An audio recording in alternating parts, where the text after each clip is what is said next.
Hey everyone! This video is a little different, a bit special. This weekend went to my nephew's 100-day-old party. Yes, 100 days. Just a quick story explaining what it is. So, back in ancient times, mortality rates for infants were high and reaching a month old was a big milestone. So this was a day to celebrate as it meant they were more likely to survive into adulthood. Over the years, I'm not sure at what point, many have preferred celebrating the baby at 100 days old as opposed to a month, as it's a more fuller rounded number and symbolises reaching longevity. And it also gives more time for baby and mummy to recover, more time for the parents to look and feel less zombie, and have time to plan a party. Each to their own. Some people prefer 1 month parties, aka full moon party, and some prefer 100 days. And some don't celebrate the milestone at all. This tradition is commonly practiced in East Asian countries like China, Korea and Japan. Anyway, today I just want to showcase a little bit of Chinese food. Some of the dishes shown are typically ordered at a banquet. Everything I've shown and I've eaten is halal here, but for banquets like these, all the food is pre-ordered and obviously checked with restaurants if they can cater to halal requirements. Also, just to add, some of the dishes are more authentic than others and aren't these Anglo-Western inspired Chinese food you have seen in takeaways and restaurants with English menus in England. Okay, let's do this. First dish was the deep fried crispy prawn and crab claws. These were crab and prawns shaped into almost ball shaped, breaded and fried. Super tasty and Moorish, accompanied with a sweet chili sauce. It's practically all meat, there's no bones in here. You just leave the little bit at the end, the tail bit. I'm sorry I didn't get a shot of the inside. I normally would take a bite and show you the inside, but it was so good I was enjoying it too much, sorry. This dish is a popular Chinese banquet dish. You all take one from the plate. On these occasions, you don't have a dish each. Everything is shared from the main plate, which is placed in the middle on the round spinny thing. Next, we have this salt and pepper squid. This is a flavour you may have heard of. Salt and pepper chicken, king prawns, tofu, chips, etc, etc. It's a yummy flavour, salty, super peppery with red chilli kick. Definitely a favourite of mine. Crispy deep fried squid taken out of the hot oil before tossing it into the wok filled with seasonings, aromatics, garlic, onion, peppers, chilli. If you haven't tried, I'd definitely recommend you trying salt and pepper something. Next dish, check this out. This is the lobster with ginger and spring onions. This is a all-time favourite in Chinese banquets.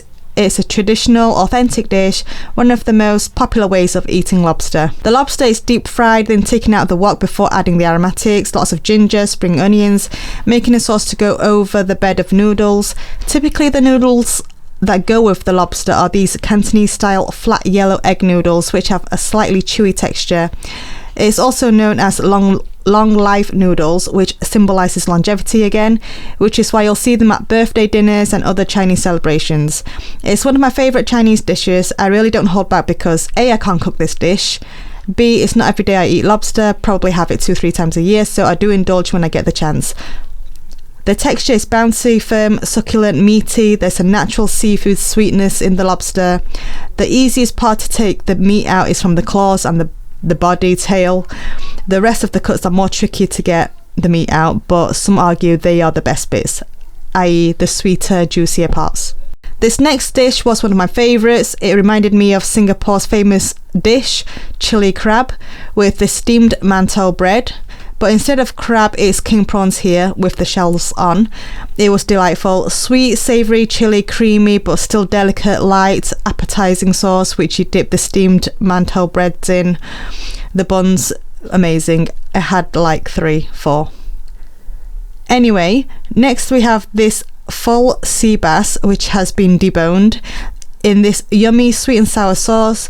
This restaurant actually executed it really well, I have to admit. There was not a bone found. It can be hard to pick every single bone out. Many times I've had this dish, I'm not really bothered about it, but this time I actually really enjoyed it.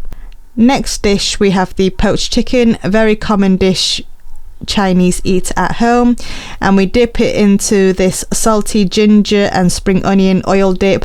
Don't estimate the flavours of the aromatics in this dip. I could happily just pour this dip into a bowl of plain boiled jasmine rice and eat it just like that with nothing else. It's a very powerful, strong, tasty dip, essential when eating a poached chicken Chinese style. Then finally something green, Chinese spinach stir-fried in garlic, soft leafy veggies in fragrant garlic flavour, so Moorish. I had a good few servings.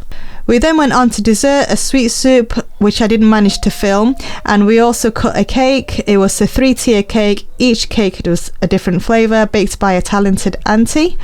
One cake was fresh cream with fresh fruit, Chinese style. One was a Japanese style cheesecake, and the other was a French style pistachio cake.